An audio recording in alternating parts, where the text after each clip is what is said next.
Hi everyone, it's Hannah. Happy Friday. I just wanted to check in, go over your literary response due for this week. Make sure you knew kind of the sections and what they comprised of, and know that this is a pretty important essay to complete. This is the start of your research-based writing that you'll do for this class. It's like a mini research paper, so wanted to make sure you knew what I was looking for specifically and what to watch out for.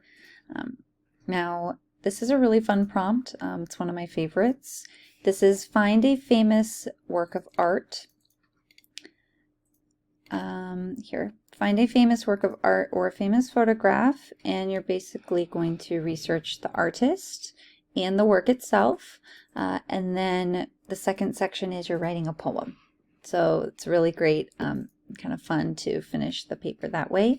But again, you're finding something that, a work of art that you find inspiring, you really like it, and then you're doing the research on that artist who took the photograph or who painted the painting and the actual piece of art itself. Okay, so I'm just going to go over briefly what these things are required of, and then mention specifically in-text citations as well as where you can get credible resource for the research, okay? Now, the first part you need to include a pasted picture of the painting or photograph. Please include this at the beginning, not on the title page, not on the references page. This should be before your work. If it's in a different spot, that's fine, but that really helps me understand what I'm reading about, what I want to analyze from your work. And then the first particular section, we mentioned is research, okay? So you're researching the artist and the painting. You're writing this in your own words, but you still need to use in-text citations, okay? So I know that seems weird, but the whole point is what you're doing is you're taking new information that you've learned. See, it says for your newly researched information, and you are using your own words to divulge that to me, okay? What we need to consider here, though, is these in-text citations, and then you need to have at least one academic research source, okay? Those are the two aspects I would highly, highly recommend to remember, okay? You're going to remember your in-text citations and have at least one outside academic research source that is credible. What I'm going to do is in this announcement, I'm going to include the library's website. There they have a lot of educational journals that will have information about your artist and your painting. So I would try to use that over your Google search. Please do not send me a paper with Wikipedia as your outside source. We need something that's credible. I know Wikipedia is fact-checked, but still, I think this is a good way for you to practice looking for a outside source that is credible. Okay. And then, yes, these in-text citations. I'm also going to include in this announcement a website I have here that I'll show you in a little bit. But it basically just has all the basics for in-text citations for APA. It's a great reference page that I've bookmarked since I was in school, and I still use it to even reference sometimes when I'm checking your assignments. So please keep that saved on your bookmarks browser page. Okay, and then the second section to keep in mind here, you're creating that poem I mentioned, an original response poem. Use imagery to describe the artwork and then your reaction to it. This is very creative section. Be as creative as you want. You do not need to use a cadence or rhyming or anything like that. It can be free verse, but do what you'd like to show your skills to, okay?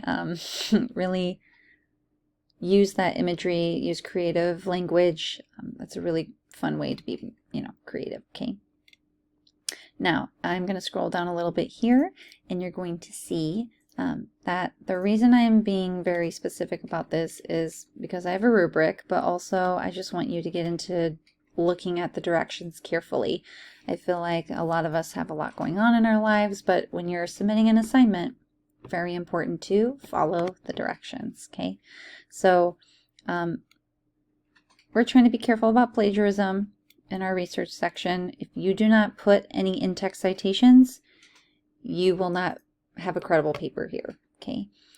Now, right here, this is the website. It is basically, you know, shows a lot of information. APA Style 7th edition has so many sub-tabs here, but the one I'm showing you right now is in-text citations, the basics.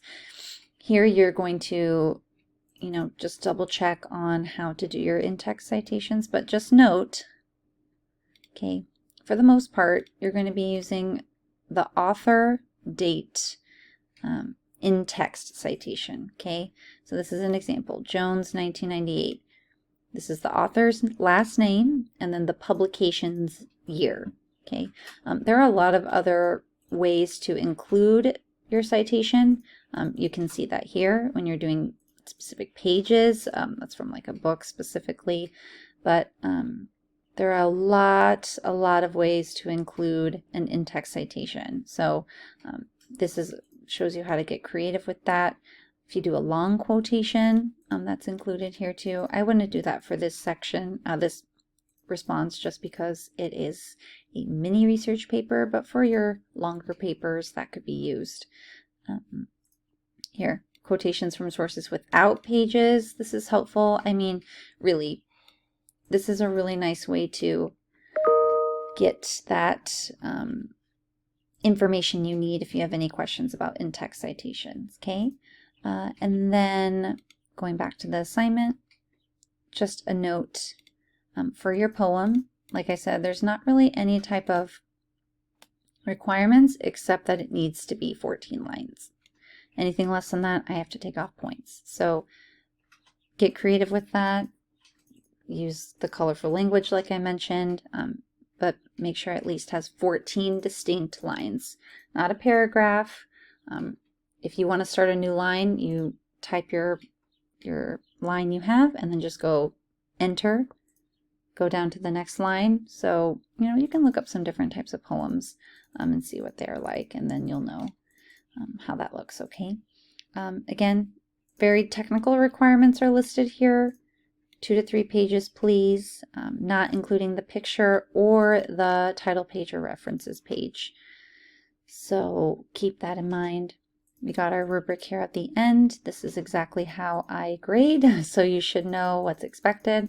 Check this out before you turn anything in. And that way if you miss anything, you can add it before it's submitted, okay? If you have questions, now this was a bit brief, but really keep in mind that research aspect. You need those in-text citations and you need a credible source. I will add those other website links here with this announcement. But otherwise, again, like I was going to say, questions, comments, email me if you use chat or call. And, you know, have a good rest of your weekend. I hope to talk to you guys soon. Bye.